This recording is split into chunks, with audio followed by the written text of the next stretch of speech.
Hello, dear Starshines. Christina here with Life Body Academy. Welcome, welcome, welcome to today's Lunchtime Chats. For those of you who are new, my name is Christina and I'm an acceleration expert. And we are here to talk about those topics and issues that are significant for us starseeds, indigos, wayshowers, new paradigm visionaries. We have capacities, abilities that aren't embraced by our larger human family. Therefore, we have very unique circumstances and perspectives to the particular challenges that we face on a daily basis. So we're here to talk about those issues, and I'm here to do the best of my ability to give a liberated perspective on these pieces. So welcome, welcome, welcome, everybody. Hello, dear Sister Carol. Thank you for being here. Good to see you. Hey, Bev, how's it going? Hey, Tasha. Hey, made it live. Woohoo. Welcome, welcome, welcome. So as you guys jump in, say hi. Let me know you're here. We have some interesting things to talk about today. I want to talk, one of the things I've been thinking about that I wasn't actually going to talk about, but I think it's a good idea to talk about it here now that I'm sitting here, is I want to talk about old paradigm indigos and new paradigm indigos. And you can say wayshowers, visionaries, you can plug any of those descriptors in what I'm saying. The difference between an old paradigm indigo and a new paradigm indigo. I want to talk about that because this is pretty significant. This was like I said, I was thinking about this, but then there was a conversation that was had in, I belong to this visionary circle of entrepreneurial women, and there was a conversation going on in their in relationship to old new paradigm, and yeah, there's definitely a juxtaposition between the people living in old indigos, light workers, stuff living in the old paradigm frame up versus the new paradigm frame up. It's really, really interesting how that juxtaposition shows itself. So I want to talk about that because it's important for us to understand so we can show up in more authentic ways for our dear brother and sister starshines, those indigos of the new paradigm, because there may be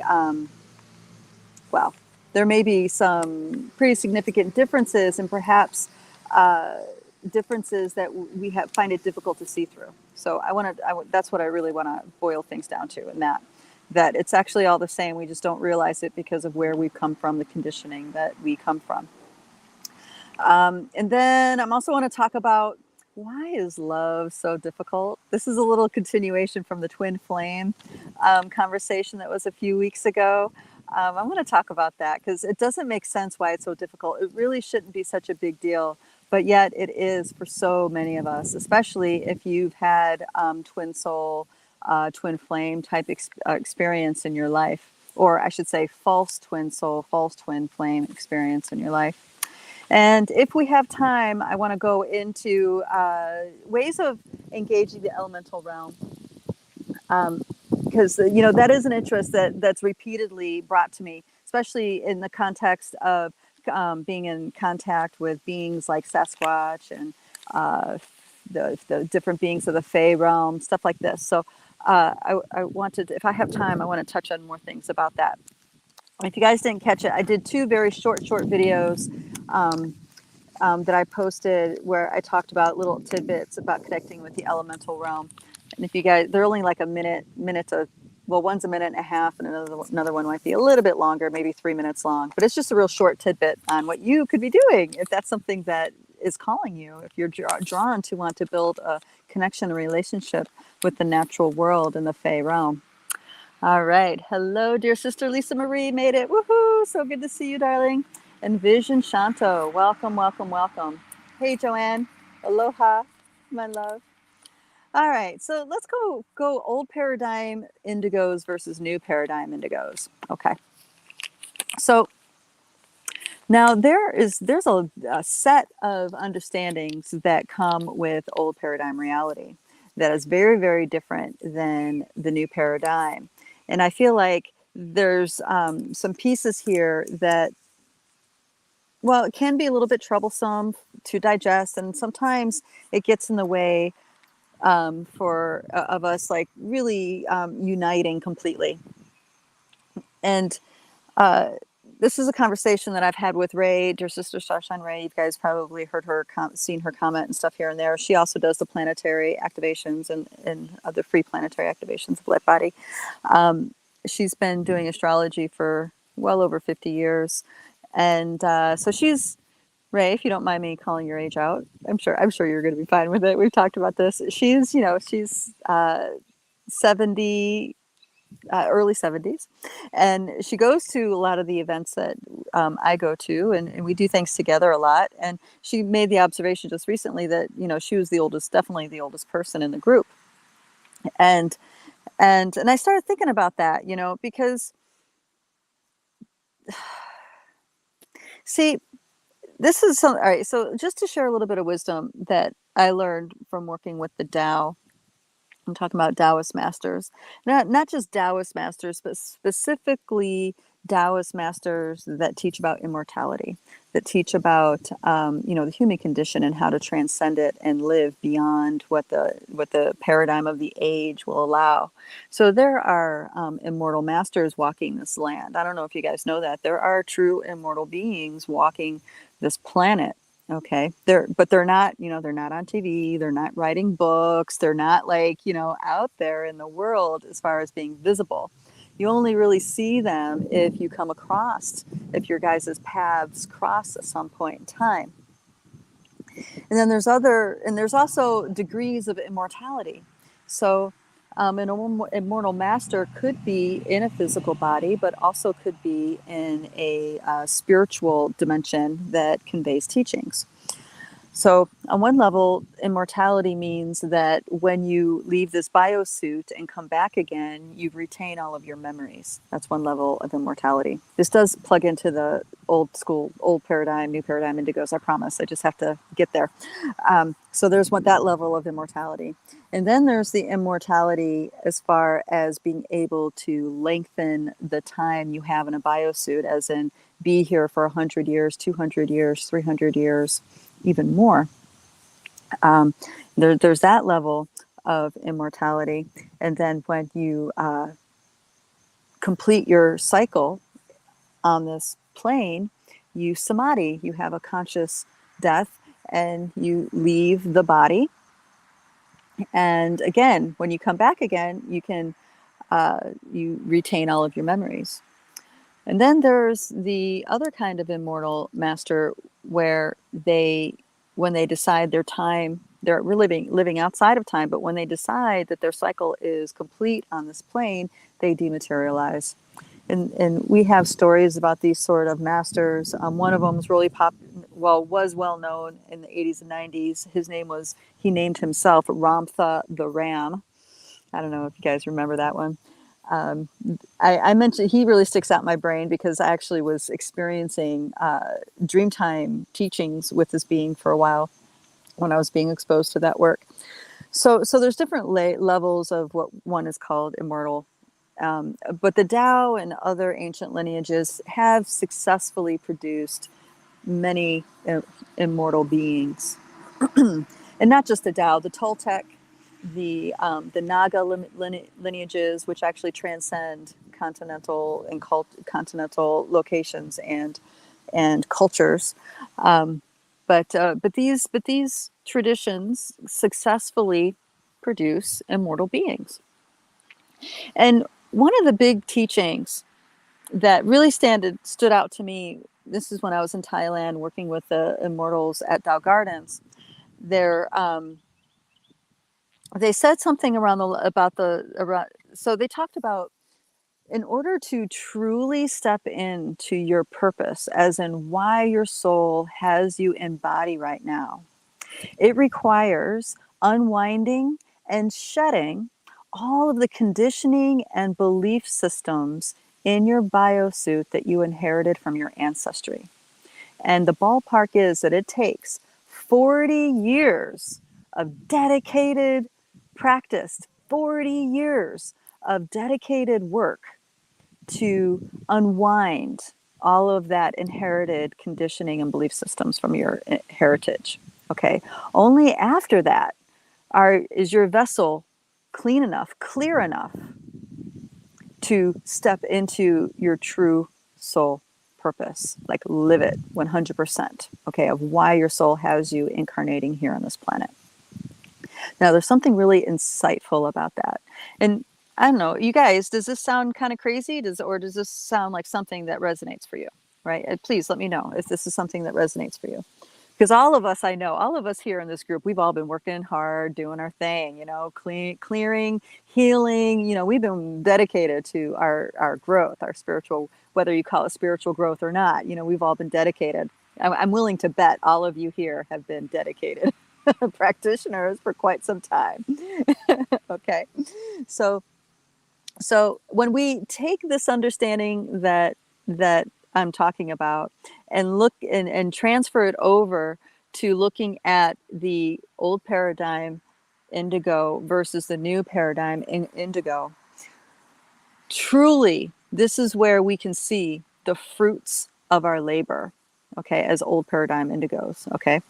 And that's because when we were born, and I think I might be the middle of the road indigo. I definitely wasn't, you know, I definitely wasn't born in the 40s and 50s, right? Those were really dense times. I'm a 70s child, but there were indigos be coming to this planet that soon. And they were quite literally trailblazers and a lot of this stuff that we take for granted today. You know, the idea that meditation is common knowledge, the idea of even yoga, even if it's watered down mainstream yoga, the fact that that is common mainstream, right? Healing diets, holistic living, period. That was all brought forward by those early generation indigos. And you can imagine the strength of will and focus it took for them to achieve those sorts of things. You also have the new ways of educating kids. And Dear Sister Starshine was part of founding a school in this group. Okay, so there are so they broke the ground for these newer indigos to flourish and thrive. So they don't have to work so hard. They don't have to work for 4 decades. They don't have to diligently work for 4 freaking decades for them to fulfill their purpose for being here on this planet. Okay? We did, right? I'm putting myself included on that because I've been at this for a long time and definitely dedicated. I try to not do it, but I'm just not living my truth, not doing it. You know, starseeds, we're dedicated. We can't not grow. We can't not feed our soul. I don't know if you guys agree with me on that, but I feel like starseeds, we're like insatiable spiritual truths. You know, we just want to we take it, we integrate, we take it, we integrate, we take it, we integrate, and because we just know there's so much to wake up to. There's so much layers of that false matrix completely blinding us and humanity to the truth of who we really are. And I think we have a deep thirst inside of ourselves to do our best to get out of it. Okay. So to wake up out of it, right? So when you look at this in this way, our earlier generation indigos did all that heavy lifting. So the next generation of indigos that come in don't have to do that as much. They can refocus, rechannel their frequencies to the next piece that needs to get handled. And then the next piece, and then the next piece, you know? So for me, waking up to the galactic mind, waking up to my own galactic mind took a lot of work. And then, you know, I'm meeting and learning from dear starseeds that, you know, just had it. That door was open when they're teenagers or when they're elementary school, you know? And it's easy to be a little bit like, oh man, you know, it comes easy to you.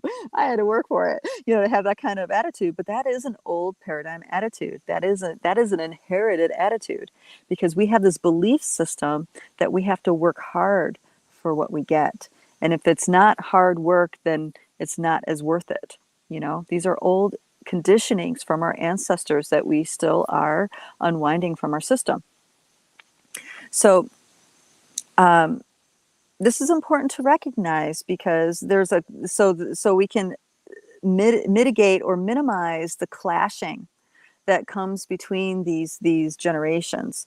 I know there's a lot of interesting dialogue going on about the Gen Xers and how badass the Gen Xers are because they, they walked uphill both ways to school. They, they got kicked out of the house and couldn't come home until the lights came on. They, they had all the hard knocks part of living, like, absentee parent living, but then they also were at that cutting edge of generation where technology and the internet and stuff was in our lives. So we can be in both the analog and the digital world very easily. And we've been conditioned by having to pretty much raise ourselves. So there's this interesting dialogue about Gen Xers. And I think it's really funny because it's the millennial generations, the younger generations that are coming up with this dialogue. Because I would have never considered myself a badass because of all of the adversities that we grew up with. I mean, there weren't baby seats. My grandparents, I remember this. My grandparents would put my kids, which is their great grandkids, in a laundry basket full of towels and get in the car and ride with them in the front seat to the store. That's how you got your kid around in the car. You stick them in a laundry basket, ride with them on your lap, And I remember like saying, hey, you can't do that. That's like super illegal and la, la, la, la, la. I was explaining that to them and they're just like, oh, hogwash. So, we grew up in very different times. And there's a lot of things that are super normal for these newer generations that are not normal for us. And like, for example, video games. There's a select few of us older ones, I'm going to say, Gen Xers and older that are into video games, but I'd say most probably are not. But I know that there's an attitude that video games rot your brain and they steal your life away and they're just bad news, which may or may not be true with anything that's out of balance, right? With anything that's out of balance, that could be true. But what I notice is that, these video games, and there's a couple particular indigos that I'm thinking about that I've worked with in the past. Video games actually gave them the structure of visualization that helps them with their psychic intuitive work, that helps them with their light work. For example, remember Dear Starshine shared with me how he prepared himself to go into a clearing session. Now, old school way of preparing yourself to go into a clearing session, if you did prepare, would be, maybe doing a meditation, doing a breathing exercise to get you clear and grounded, maybe opening up sacred space, smudging the area, doing stuff like this, calling on your entourage, lighting, activating your altar, doing things like this. This Dear Starshine, he was a new paradigm indigo, right? So what he did to prepare himself is, all right, so in this particular understanding that we shared, we knew about a interdimensional entourage that we work with. So what he actually saw him stepping out of his ego driver and into his multidimensional self and connecting with his entourage as putting on like armor, putting on layers of energy. So, and as soon as he shared this piece with me, I just imagined this is probably what happens in a video game that he plays all the time. It's like you go into the chamber, you have this whole menu of tools and different things to equip yourself with. You equip yourself, and then you go onto your adventure. And that's exactly that's exactly how it was translating and how he was addressing his multi-dimensional, interdimensional entourage and stepping into his interdimensional self to do this work. And if you think about it, it's a really clear way. It's an inner circle magic way, of course, but it's a really clear way on how to transition yourself from the everyday you you're seeing in the mirror versus the interdimensional you that's doing this extraordinary clearing work. Highly accelerated energy medicine. That couldn't happen without the technology of video games being in his environment. Now, I'm not saying he's a model human being, because I think there's other issues there, like we all have. But I'm saying that these experiences that these younger indigos are having that we maybe feel adverse to are actually a part of their empowerment training. Okay. I hope this is making sense the way I'm saying it. Let me go ahead and check in with some of the responses we have going on. All right. Hello, hello. Good. Welcome, welcome. Dear Sister Joanne says, yes, in the 80s, Ramtha came to Honolulu via Jay-Z Knight. Yes, read some of the work as well. Yes, yes, yes. So if you guys want to look for that book, well, if you want to look for the physical book, it's a white book with a golden pyramid on the front of it. And I think there's a symbol inside the pyramid, if I remember right. Very interesting work that piece was. All right. Tasha says, yes, it definitely resonates. Okay, this is in reference to the Taoist master teaching I was talking about. All right. Dear Sister Beverly says, well, sitting in certain time frame on clearing is also a belief. Well, setting a certain time frame on clearing is also a belief. Aha. Okay. Yeah. Well, I think that was just him sharing his observation and experiences. And for me, that really helped reinforce just how deep the programming goes in our biosuits about this reality. And that's a really important piece, just how many layers and how deep that programming is within the layers of our biosuit. And it really does impact how we experience our reality. And I'm going to come back to this when I talk about, why we have such a hard time with love. Why is love so difficult? Because it has a lot to do with those layerings that I'm talking about. All right, dear Sister Tasha, I was thinking about this just the other day. I feel so much gratitude for those star shines. Yes, yes, yes, absolutely. Me too. Uh-huh. Yes, I am an insatiable seeking truths. Absolutely. Tethered to the task, Joanne says. I think she's talking about the groundbreaking activities of our early indigos.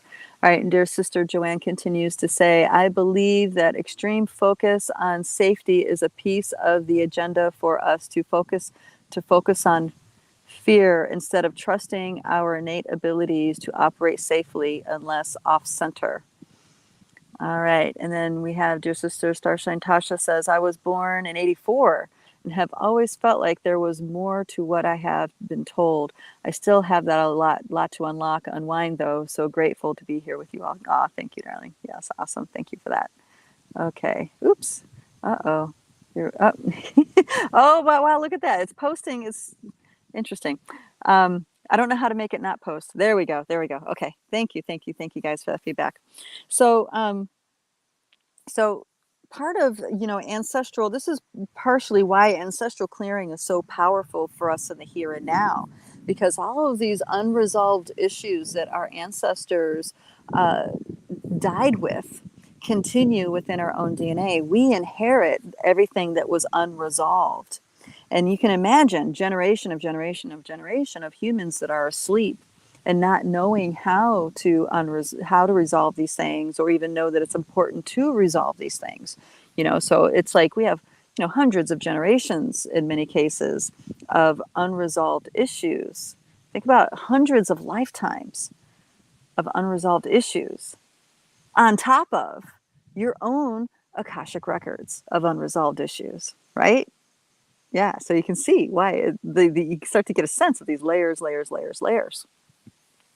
So very often, though, we do choose family lines that have similar issues that we have in our Akasha. So in a way, we're killing two birds with one stone, if we're lucky.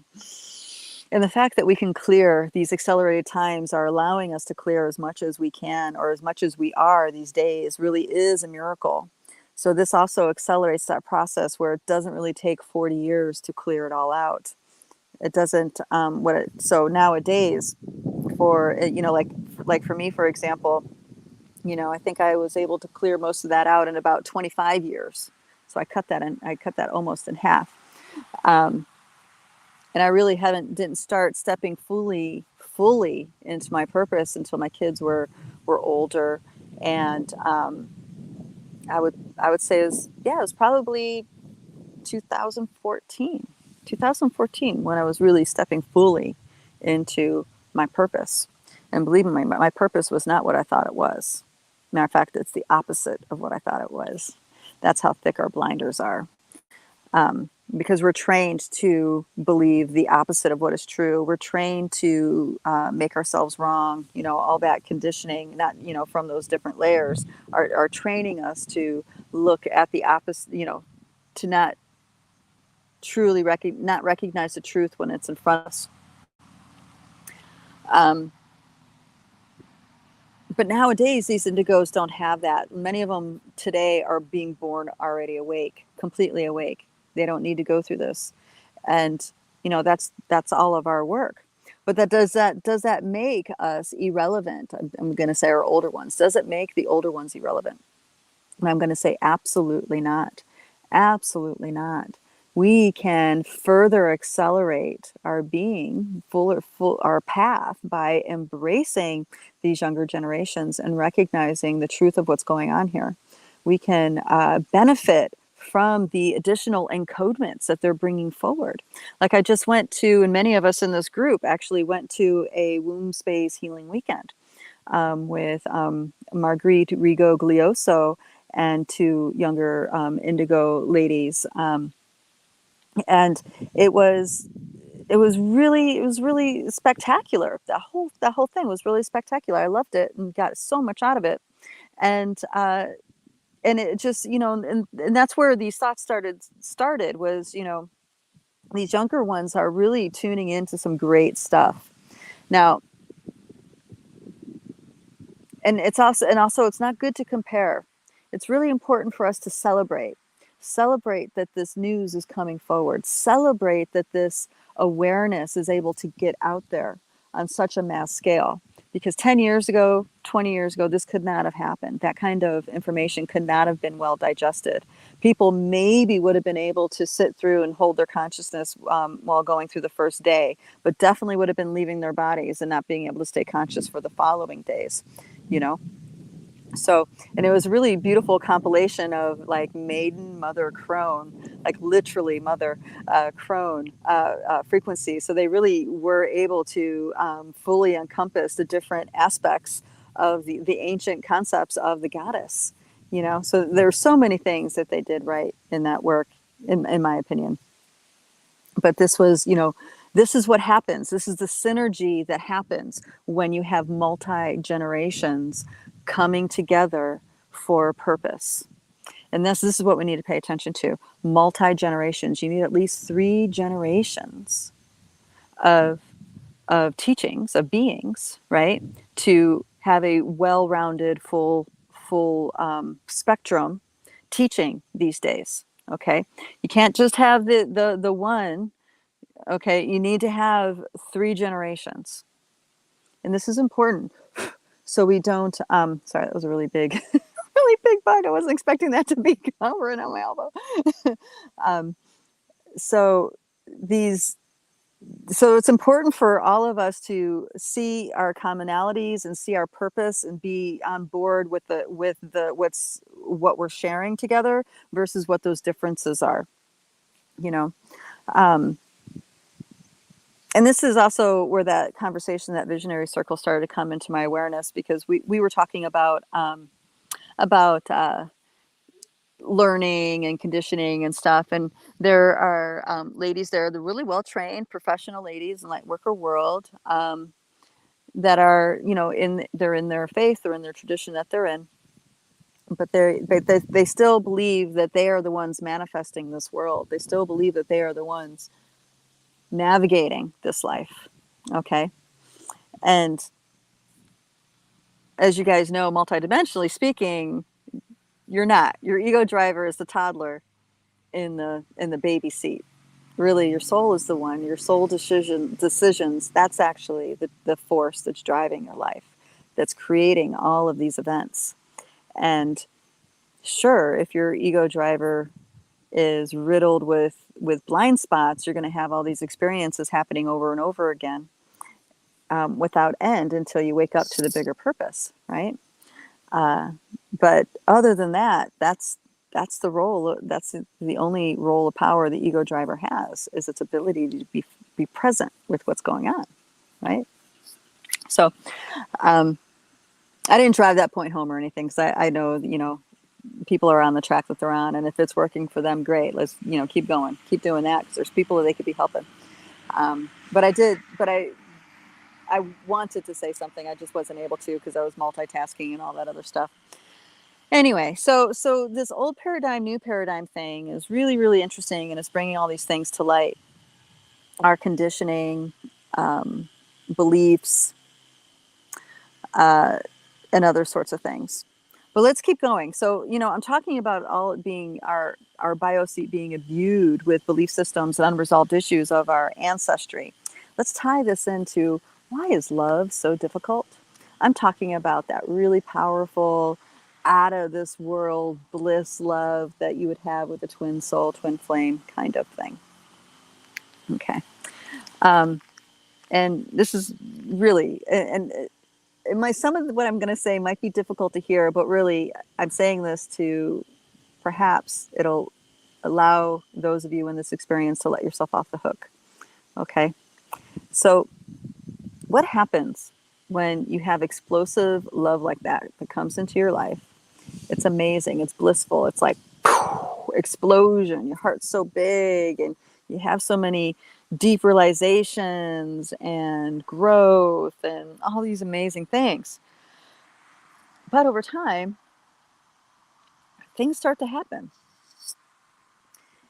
And what's happening is that the love burn, is so lit inside that now, all of a sudden, it's illuminating everything in your field, everything in your subconscious, in your body, that's not love, and that doesn't want love, rejects love, is afraid of love, okay, wants to control love, okay?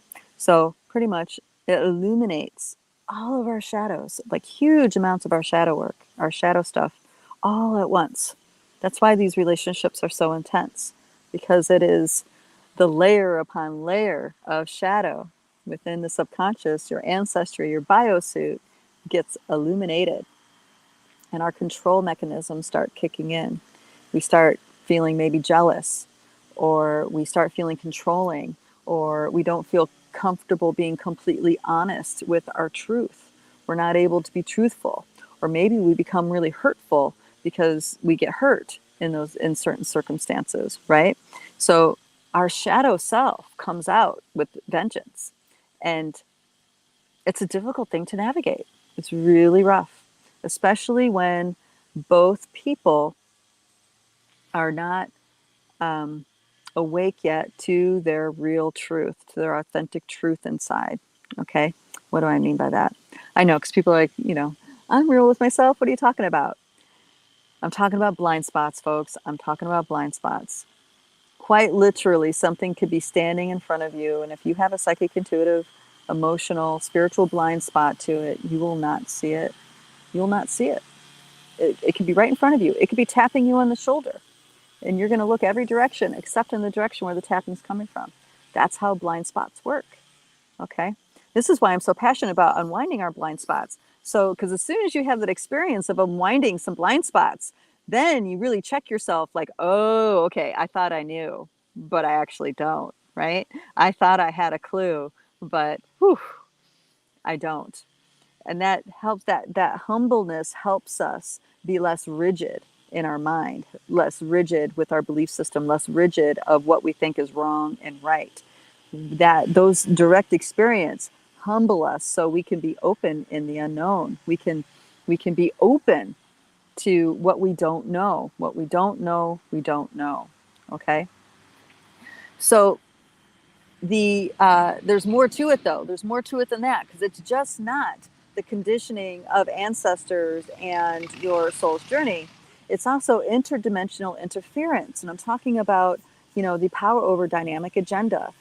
So that is the control system agenda. So I don't know if I've talked about this with you guys in the past.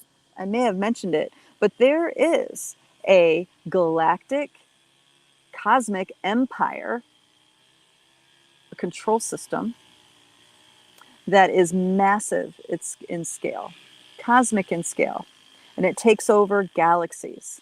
It takes over galaxies, it takes over star systems, it takes over planetary system, it takes over planets, it takes over soul groups, it takes over, okay? And right now, this unraveling that's happening from old paradigm to new is a window of opportunity for Earth and all of her people to get out of that galactic empire control system. So if you guys want a window into that control system idea, there's a really great movie called Jupiter Ascending. Okay, now that movie was delayed in its release because the Hollywood, elite guys forced the I think it was Wachowski brothers to edit it. There are certain scenes they did not approve of in that movie, so they had to edit some things out. So the release was delayed by an entire year because of what they wanted edited out. So when things like that happen, you know that there's some major reveals going on that the controlling empire elite don't want us to know about. They don't want in front of our face because it might wake us up to something important that's empowering for us. Okay, so it is a galactic system. It's an empire. It's a hierarchy, and this is the window of opportunity we're waking up to of reclaiming our planet, our solar ring for our purposes, not for the purposes of empire, the agenda of empire. Who's a part of the empire? That's the Anunnaki. That's certain races from Orion, races from Draco, certain races from some aquatic existences. I mean, there's several beings that are part of this empire, thousands and thousands of beings. Galactic Federation is part of empire. Yep, I said that. Galactic Federation is part of empire. Exo-politics. That's the next level that we're going to be waking up to. Exo-politics. That is the Galactic Federation. What is their true agenda? The Galactic Guardians. They also have an agenda. You also have the Intergalactic Federation. They also have agenda. These are galactic beings. These are galactic collectives that have a agenda that they're bringing to us. And because they're higher dimensional frequencies, if we're completely asleep, we're going to worship them like they're creator beings and to be worshipped and venerated, right? And we're not going to actually wake up to the agenda that's happening. So you guys know how politics works. They bait you with one thing, but you're really getting another. That game is no different in galactic politics, exopolitics. It's the same kind of game. The game exists because it works. Okay, just know that. Okay, but let me go back. So we have all this inception going on from empire, from different races that have a vested interest in the energy losing that happens on this planet. Our energy system, we are a power plant of life force energy. We are a power plant for life force energy for millions of beings. And there's an entire civilization, an entire empire based on that commodity. So our emotional energy, our spiritual energy, our quantum even, everything is a commodity to that civilization. So because of that, love, right? Love is a huge awakener. Love wakes us up because it's the truth of who we are. It's the frequency of the around the truth of who we really are. So when we have a massive bliss level love with another human being and we get to be together in that state, in that frequency, the burn of that burns away the delusions of ego driver. It burns it. Rumi calls it the great burn. Let it burn, baby, let it burn, is what he says, right? And that's the truth. That's how love is. So to avoid that, to side rail that, to hijack that, there are inceptions put in place in our biosuit, in our subconscious, in our lineage, okay?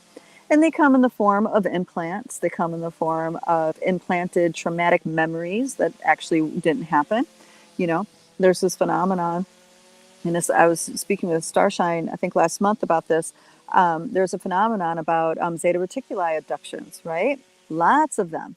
And it seems like, gosh, there seems to be millions. How are they so busy? Yeah, they can, outside time and space, there's all that. But dear Starshine mentioned that she learned that her memories were implanted memories. They weren't actually, it didn't actually happen, but the memory of that event was implanted in her subconscious. Therefore, she actually lived with that trauma as if it happened. Okay. So there's things like that that are that have an agenda specifically to force us to experience the reversal of these life codes. Okay, in this case I'm talking about love. So when big love comes into our lives, we experience the opposite of that. Okay, versus letting the experience burn away everything that's not love in our system. Okay, so it's heartbreaking, it really is. But this is where inner circle magic comes into play. And this is where you have the power. I do, you do, every person here has the power to usurp these implantations, these reversal agendas, right?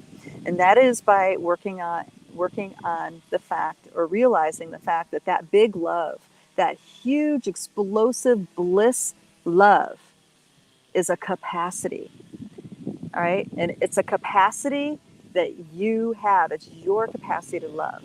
That love you're feeling wasn't that other person's love. That person was feeling their own love. Okay. You were inspiring them feeling their own love. It wasn't your love they were feeling. They were feeling their capacity to feel and have love. Okay. So when you come into those situations, we make it all about that other person, but that's not the truth. Really, what it is, it's waking us up to the magnificent capacity that we have to love. Okay? We have that capacity to love that big, love that deep, that powerfully. We have that capacity. So those twin flame, twin soul relationships are a miracle in some, even when they're in the experience of reversal, because it wakes us up to that capacity. It wakes us up to that level of who we can potentially be. Okay. I'm going to check in with a couple comments and then I'll keep going. All right, where are we at? Oh my gosh, time flies by. All right, dear brother Darren says, just want to say hi to everyone. Just caught the tail end of this chat. Have to watch it all over again tonight. Yep, cool. We'll see you tonight, Darren. Awesome. Pauk5 says, I think I experienced this love as part of my spiritual awakening, but it was self-love and universal love, and it was juxtaposed against what I was seeing reflected by my external environment. Ah, yes. Okay. I'm willing to bet this is one of our newer generation starseeds, right? See what I mean? They have a very different capacity, just naturally. I'm guessing on that. If I'm wrong, you can definitely let me know on that. Yeah, exactly. So when I say this to an old paradigm indigo, this is a very triggering idea, and it's one that usually gets rejected. But to a newer indigo, of course, it makes total sense. You see what I mean? All right, let's keep going on that because there's more to it. Okay. One of the other agendas unfolding on this planet in relationship to love is union, couples uniting. And that is couples uniting, creating such a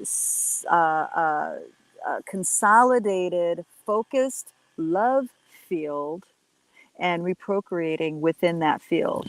Because when you have a pure field between a man and a woman, when I say pure, I mean consolidated love frequency, a bliss level, a divine, up to, all right, I have to use the word divine because I don't have another word right now, together, right? That field is impenetrable by a lot of these interferences. And what it does is it sets the womb space up to pull through a highly evolved consciousness to be conceived, okay, and gestated and born out of the womb space.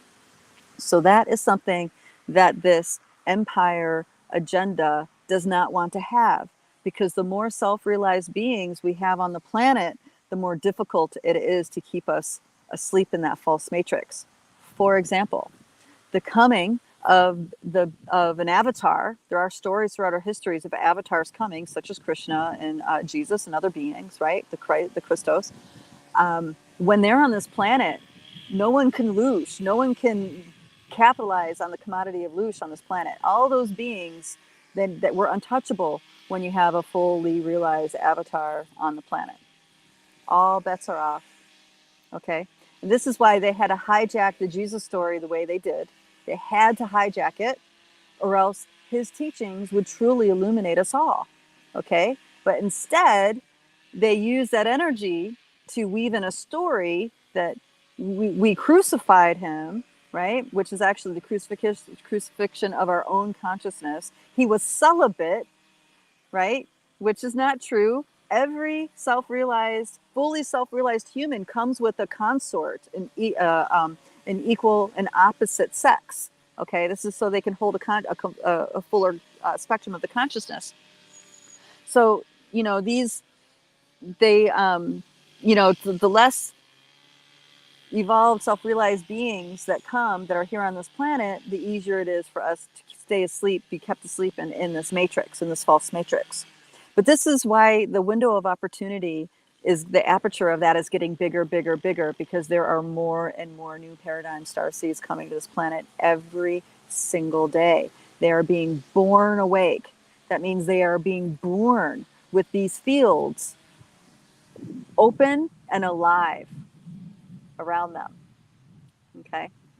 Back in 2000, maybe it was 14. It could have been, actually, it would have been a little bit earlier than that. My guidance was telling me that 20% of the planet were starseeds / indigos at that time. And that only because of the state of density of consciousness, only 20% of those were going to wake up. Okay. That's still millions of people, right? Well, I checked in with that guidance several years later, probably about 2018, 2019, around there. And then they said 80% of all the children coming to this planet right now are starseeds / indigos, right? 80%. And more than half of them, because of the state of consciousness, the fields right now, more than half of them are slated to wake up. Okay, now we're talking, that's a lot more. We're now talking billions of people, a billion people, millions and millions and millions, hundreds of millions of people, right? So we're getting, because all of these awake and aware beings are being born on this planet, that's creating this aperture of probability where we can reclaim life on this planet again. We can reclaim our sovereignty and choose to exit that empire, that intergalactic empire. We don't need to be in that empire. We can be part of the universe's, the guild, so to speak, of those that are wild and free. Okay? We can choose that if we want. And I'm not saying the Galactic Alliance is power over dynamic. I resonate a lot with the Galactic Alliance. So people like Ashiana Dean is Galactic Alliance, Lisa Renee is Galactic Alliance, Z, Earth Star Academy, I think that's the name. She's Galactic Alliance. So I deeply resonate with the agenda of the Galactic Alliance right now. So you can say exo-politically, I'm aligned with them in a lot of ways. But I'm also realizing that the templates of consciousness that I hold go really beyond even that agenda. And I'm still figuring out what that agenda is beyond the exo-political agenda right now. I'm still waking up to that. I think I'm beginning to feel like it has to do with the ability to jump universes. But that's just a rough sketch. I'm really not too positive on that. All right, dear sister says, okay, so Pauk 5 says this happened last year. All right, cool. That's a beautiful, graceful awakening, it sounds like. Then dear sister Joanne says, thanks for the twin flame explanation. Powerful information that explains so much. Yeah, thank you. Awesome, thanks for that. Yeah, so, perspective helps. Perspective definitely helps when we're dealing with these pieces, which is, why I do these chats, because we have such a strong mental, emotional charge about things, it's really hard to see the charge and, see the forest through the trees. And so, I do my best to guide the way. And, those of you who know me personally, I love night hiking. It's a skill. I joke about that because I like to night hike without any lights. And some people say, yeah, that's great as long as there's a moon out. But no, you can hike you can night hike in a new moon situation. What happens is that you become, so when your eyes are not giving you the data sets that are super effective, other parts of your biosuit, other parts of your awareness come online. Your senses, your wild senses come online. And when you're walking in the woods at night and not being able to see anything, believe me, your wild senses come online. It breaks through your ego driver stuff, and they start to come online, and you can start to see in very different ways. And anyway, that's one of the many reasons why I like to night hike. All right, where are we at? Oh, 53 minutes. Okay. So did I cover all the things about why love is so difficult? I think I did. So you might be wondering, what do you do about all this inception? What do you do about all this stuff? This is what you do, okay? This sounds easy, but it's not, trust me. Because of this inception, it's not. And and what the secret is commit to being 100% honest with yourself, so you can be honest with your beloved, whoever that love is, okay? Be absolutely 100% truthful. And what you're going to find out is that there are truths inside of you that you dare not speak, all right? So this takes you into a deep dive into what's going on with you that obscures, distracts the truth, okay? So, for example, if you're with a partner that's pointing out, who's speaking up about all the things that bother them all the time, right? And you're not that transparency, openness, and honesty is not there. It might be for them, but not for you. Then it starts turning into a relationship where you're being hurt by this person. Maybe this person means to hurt you. Maybe they don't. Maybe they're just expressing their own shadow crap, right? But unless we're showing up fully, transparently, open, and honestly, and being as truthful as we possibly can muster, they're never going to be able to see that. Okay, so this service that you're doing is waking you up exponentially and waking them up exponentially. It's a gift, but it is hard. It is really, really hard, because quite literally, because of this interdimensional inception, even though there's a truth that we want to speak out loud so bad, we want to say it so bad, we just can't. Okay, so then you start working at, what do you need to do to get that truth out? Are there other ways? Are there other ways to get that truth out? Okay, because now oh my gosh, I want to say this so bad and I can't. This is really crazy. This is like, wow, like, oh my gosh, what is that? Now you can focus on that. You can focus on, how can you get it out? If you can't get it out face to face with that person in the moment, how can you get it out? And once you get it out, how do you share it with that person so it can be received in the spirit that it was meant? That journey is going to wake you up big time. That journey is going to liberate you on a huge, huge level. Okay? All right. All right, dear star shines, we have a few more minutes. All right, Joanne's chiming in. She says, Carlos Castaneda, Don Juan taught him about night hiking. No way, really? Oh, I had no idea. Which book is that? Well, I've only read one mostly through, and that is The Art of Dreaming, and that was very recently. I guess I still have the last chapter to read. But that's notorious of me. I usually only read the book for the reason why Spirit has me reading it, and then I'll sleep on it in case I miss anything, and the energy comes into my dreams. But then after that, I'm done. I don't do that very often, and the reason why is because my teachings are my own teachings.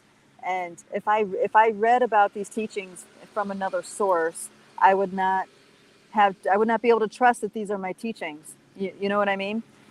These are so it's really important for some of us to, read sparingly so we can learn to trust our own guidance.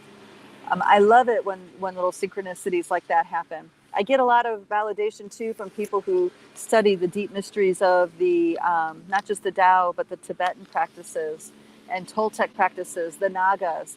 All of these ancient lineages of teachings. Um, I just love it because there's so many parallels to what to what I do and I teach and to what they've done in the past. All right. All right. We are running out of time. I'm going to see if I can go down this list about connecting with elemental beings. Okay. Connecting with elemental beings is a very, very interesting game. It's way more simple than people realize. And it can be very easy if you can allow it. Okay. And this is what I mean by that. The easy is you can just change your lifestyle. Change your lifestyle to have a different system of values. Okay. All right, there's a mower going on, so let me know if this mower is really loud. I can move further out into the field.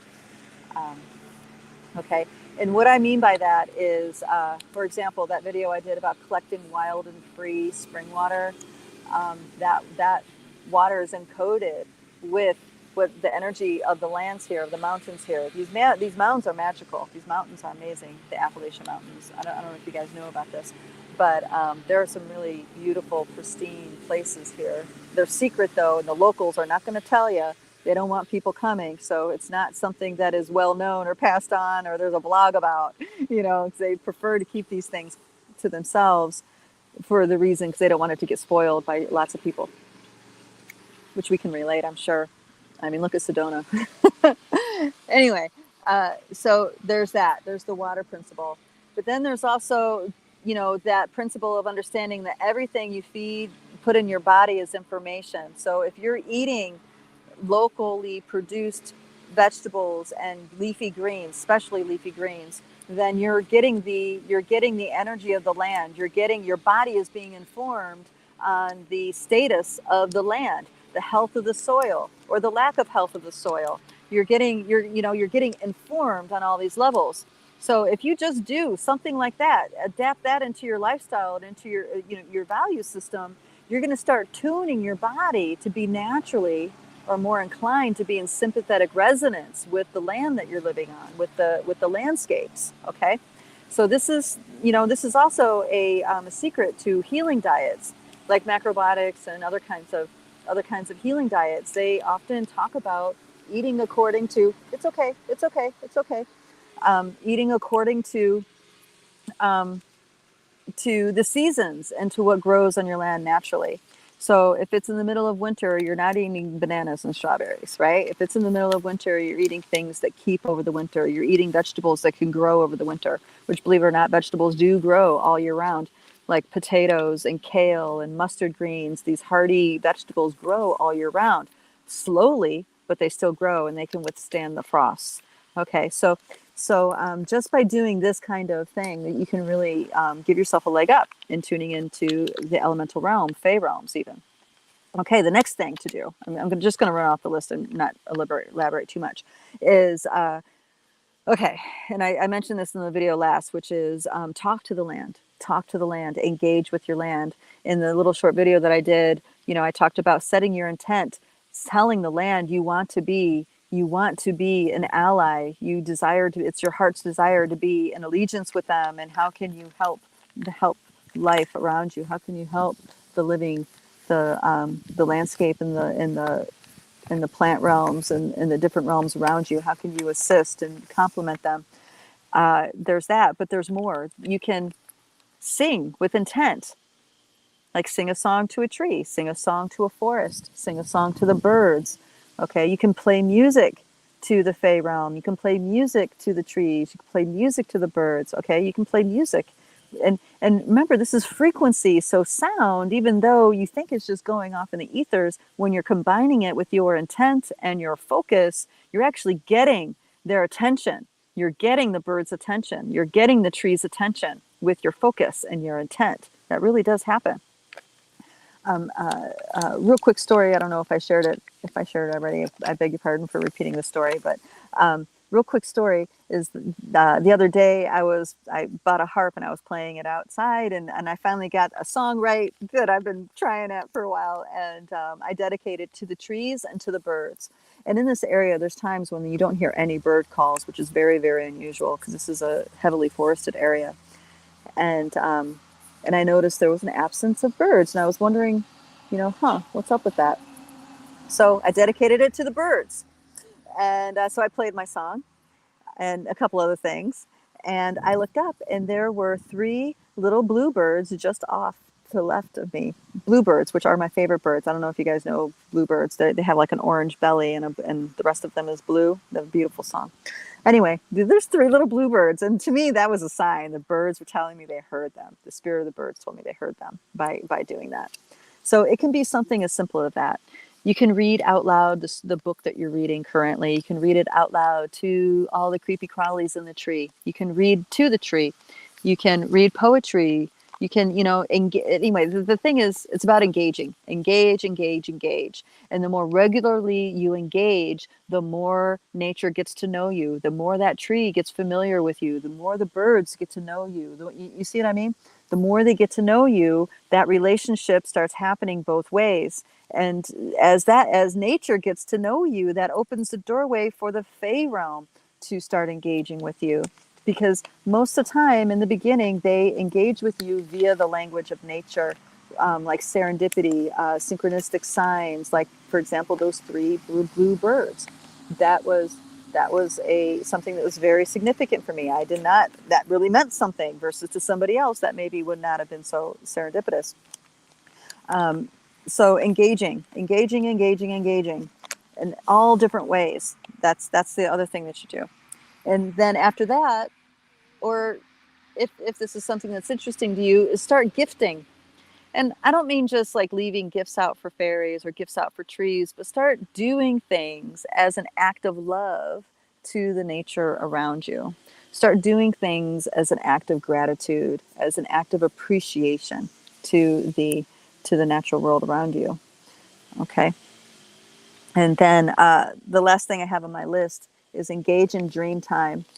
It's possible to, the more adept you get into dreaming, there's different philosophies around dreaming and what is considered an adept dreamer or not. A lot of people might consider waking up in your dream as a necessary facet. And in my perspective, it is something that is very useful, but it's not necessarily necessary. But anyway, is that, you start using your dream time, dedicating your dream time to connecting into these realms, dedicating your dream time to connecting with the Fey realm, connecting with the tree realms, connecting with the ant people realms, whatever. Okay. Do be careful, though, placing your intent to engage in underworld stuff, because that is maybe not such a great thing if you don't know what you're doing. So underworlds can be pretty rough. So if you feel really drawn intuitively to do that, okay, great. Follow that intuition. There's a reason why you have it.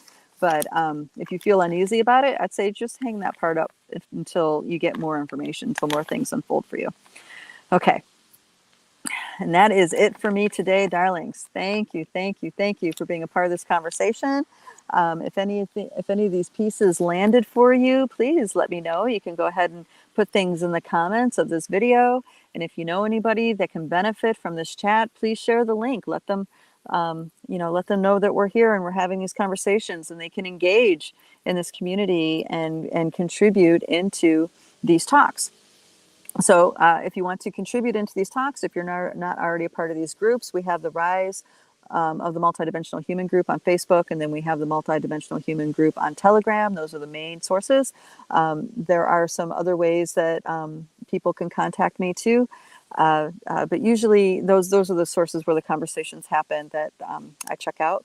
And also, I want to let everybody know that the Healer Acceleration Lab is now open for enrollment.